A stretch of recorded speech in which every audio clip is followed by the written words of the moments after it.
Welcome to Thieves' Cant, a tabletop gaming podcast with your hosts, Jeremy Shane and Chris White.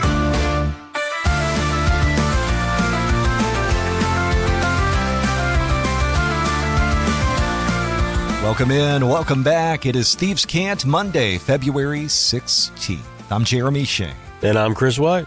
Hope you had a great weekend. Thanks for kicking things off this week with us. Thank you for listening, subscribing at ThievesCantCast.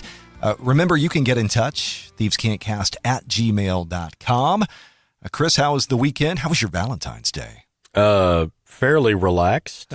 How about yourself? It was fine. You know, I mean, don't let last week's Week of Love fool you.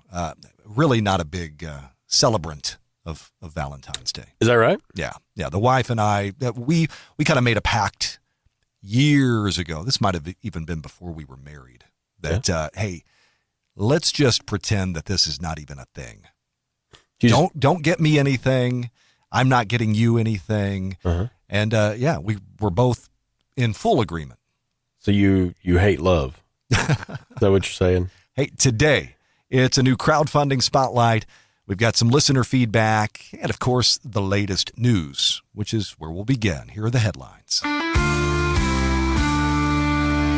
All right, let's start with some Hasbro news. CEO Chris Cox says the company, including WotC, of course, is continuing efforts to become a digital-first brand.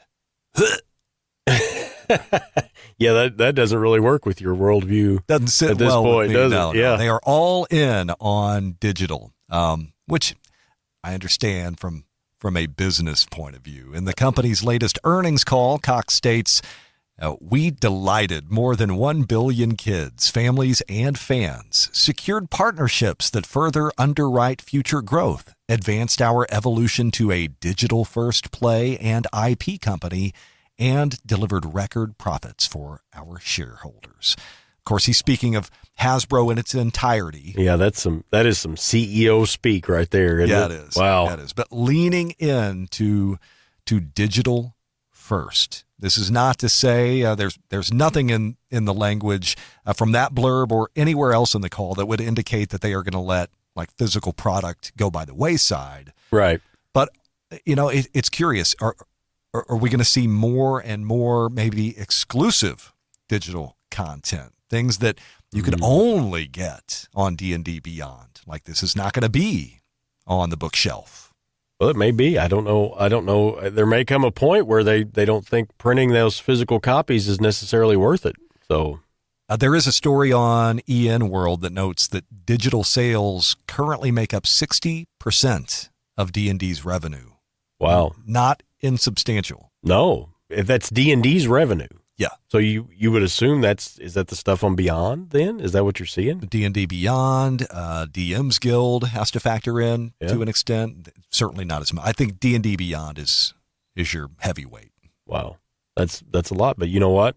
The book I own for the newest edition is it's on Beyond. It was cheaper. And what was that verb that you used there? You think you own that?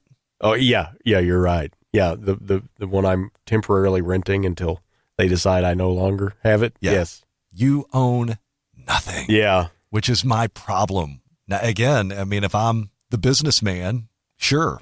But as a fan, as a consumer, no, I have feelings that run contrary to this. Yeah, it's I don't know. It's interesting. Like I said, I'm not opposed to the digital. I like some of the digital stuff, but yeah, it's not for everybody. And I don't know long term what the effects are going to be of this. So, sticking with D&D, this was an interesting story. The mystery of D&D's Black Obelisks has been revealed. So we should issue, I suppose, a spoiler warning here. If you want to steer clear of any spoilers, fast forward a couple minutes. You've run at least one published adventure for 5th edition. Yeah. Right? Yeah. So are you familiar with the Black Obelisks? I remember playing in an adventure, the one that took place in the jungle. Tomb of Annihilation.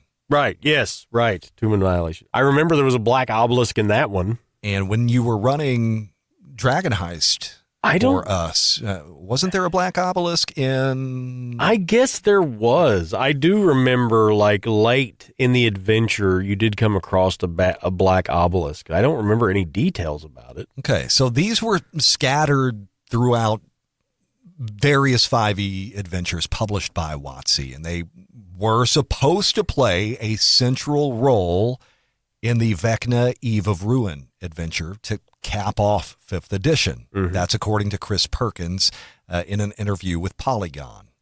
So these obelisks were capable of time travel and were tied to a mysterious group called the Weavers, as well as the Netherese Empire. So in Rime of the Frost Maiden, it's revealed that Vecna had obtained one of those obelisks to help him rewrite reality. Okay. And that bit was never followed up on, the Vecna bit, but it was apparently supposed to be central to the Vecna Eve of Ruin adventure. Chris Perkins says, here's his quote, "The original plan in my mind was that we would actually culminate the story by going back in time to fight the Netherese Empire. It was always on our radar to bring Netheril back in some way, and this was the way I envisioned it happening, because the only way you could really fight Netheril again is to travel back in time.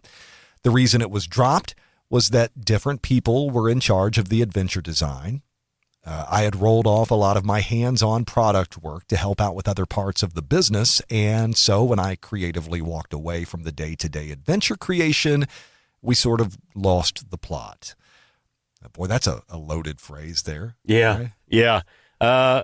This sounds kind of cool. I like that idea of this thing popping up in other adventures. I think maybe a little more emphasis could have been put on it. Well, I think they intended it to be subtle. Right. Right? And to draw curiosity. The idea is your hardcore players who are buying and running and playing in everything start to notice, and they did. Right. Why are these black obelisks popping up? So, you kind of have this connection between all of these adventures. They were going for like this slow burn, big payoff at the end, which is really cool. That is cool. And I mean, I'm just shocked that WotC fumbled. I sense sarcasm in that statement. This is WotC in a nutshell. It's even where there's good ideas, it's like they mishandle them. But again, you see a lot of that because staff's constantly shifting around and people are getting moved and it's going to happen, right? Right. So it's still something obviously you could find a way to incorporate. You're running these adventures because I think the Netherese Empire is pretty nifty, and that is some in-game stuff right there. Right. Especially for if you somehow manage to have a high-level D&D party, like this would be really interesting. Power magic, floating islands. Yeah. All right, those are the headlines. Let's move on. We've got a super-powered crowdfunder to take a look at. Today, it's all about Mutants and Masterminds, 4th edition from Green Ronin. This is currently funding on Kickstarter. The original Mutants and Masterminds debuted in 2002. Steve Kenson, the original designer of Mutants and Masterminds, he's still around. He's main designer here on 4th edition. Let's talk about some of the features of 4th edition. It retains the core mechanic of a single D20 for all resolutions. So if you're making a check, you roll in the D20, you're attacking, roll in the D20, need to resist some damage, roll your D20. Everything comes down to the D20 roll. It's the only die you need. There's a hero's handbook that has everything you need to play and run the game. There's a forthcoming Masterminds manual that is totally optional. It just offers GMs extra resources. So one book to rule them all, I guess. Yeah. Hero creation, they say, has been streamlined. You can choose from ready-to-use powers or create your own. You get a little toolkit of sorts. And something new to 4th edition, they're introducing a reaction mechanic. It's an additional action option for characters each round. Core rewards in the crowdfunding campaign. You can back that Hero's Handbook that we just mentioned. There's also a GM's kit that certain tiers offer with a GM screen, reference cards, a GM's journal. add-ons in the campaign, condition cards, hero point tokens, reaction tokens that have two different sides, ready and spent. If you have a seriously hampered short-term memory. So this will fund until March 5th. They estimate delivery for the digital content in September. The print stuff should be out by November. So no experience playing Masterminds on my part. Or Mutants and Masterminds, I should say.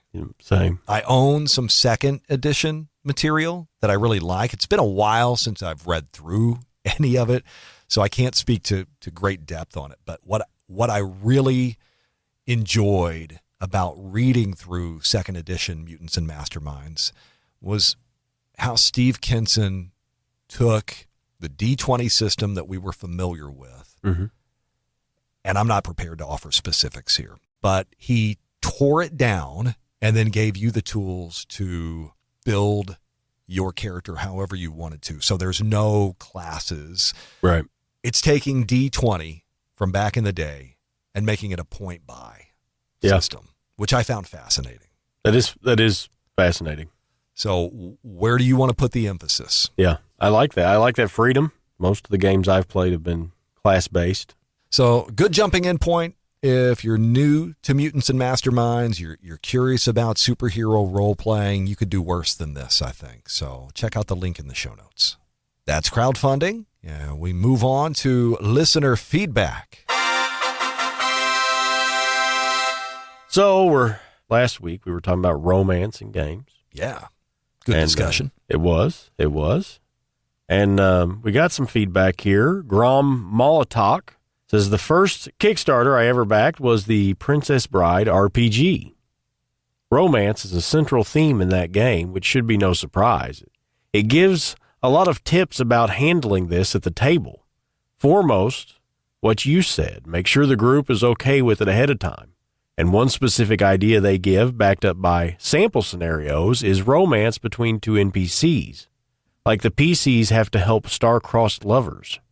It's a good way to introduce the themes without pressuring the players to involve their characters directly. And yes, if you do introduce these themes, shut the door. Wink at the camera as the door closes, then cut to the next scene like it was a PG movie. Yeah. Yep, in full agreement. This is the perfect way to say it. I'll be honest, I wish Hollywood would invoke that policy. Like I feel like there's a whole section of the internet devoted to graphic content. Right. Why is this in movies? I don't know. Yeah, and I don't feel like a prude. Right. I just feel like there are some things that aren't essential to a story. I just think it's awkward. Things can be implied. Yeah. Like I understand what they're doing. Right.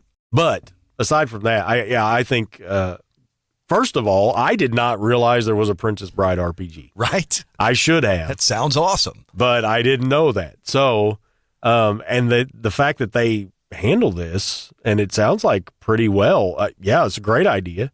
What do you think about it? I like the idea of, and it's something that we didn't consider in our discussion of, hey, what if it's two NPCs that are in love and the players, that's the basis of their quest somehow. It kind of removes some of the potential sticky, awkward situations that a player may not want to find themselves in.